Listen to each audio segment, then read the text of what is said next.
ব্রাহ্মণবাড়িয়ায় অস্বাভাবিক মাত্রায় কমে গেছে গ্যাসের চাপ। দুর্ভোগে আবাসিক ও বাণিজ্যিক গ্রাহকরা, বিশেষ করে জেলার বেসিক শিল্পনগরীর গ্যাস নির্ভর কারখানাগুলোতে উৎপাদন নেমে এসেছে প্রায় অর্ধেকে।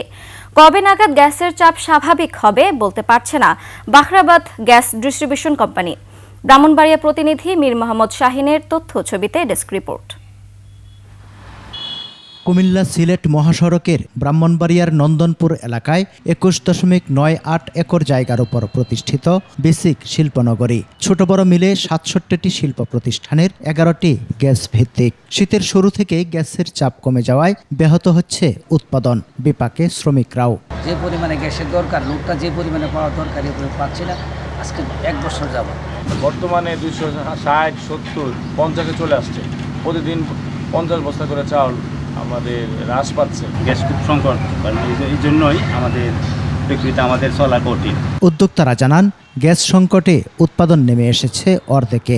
লোকসানের মুখে পড়েছেন তারা। পার ডে মোরলেস ১০ টন উৎপাদন ক্ষমতা সম্পন্ন আমাদের ছিল, বাট এখন আমরা সেটা উৎপাদন পাচ্ছি ৩ থেকে ৩.৫ টন এরকম। সমস্যা সমাধানে উদ্যোগ নেওয়ার কথা জানান বেসিকের এই কর্মকর্তা। জানাইলে আমরা এটাতে যথাযথ উদ্যোগ নেব এবং গ্যাস ডিস্ট্রিবিউশন যারা করে বাখরাবাদ গ্যাস ডিস্ট্রিবিউশন কোম্পানি, ওনাদের সাথে আমরা যোগাযোগ করে এটা সমাধানের চেষ্টা করব। সমস্যার কথা স্বীকার করে বাখরাবাদ গ্যাস ডিস্ট্রিবিউশনের এই কর্মকর্তা জানান, শীতের পর পরিস্থিতির কিছুটা উন্নতি হতে পারে। ওয়ালটন এসিতে ইনস্টলেশন একদম ফ্রি। শীতকালটা একটু প্রেশার কম থাকে, তেমন মনে হয় যে আপনারা 2 মাস বা 3 মাস আগে যেমন প্রেশারে ছিল, আবার এই মাসটা চলে গেলে আবার এরকম চলে আসবে। ব্যবসা টিকিয়ে রাখতে নিরবচ্ছিন্ন গ্যাস সরবরাহ নিশ্চিত করার দাবি ব্যবসায়ীদের। সমর ইসলাম, ডেস্ক রিপোর্ট, ২১ টেলিভিশন।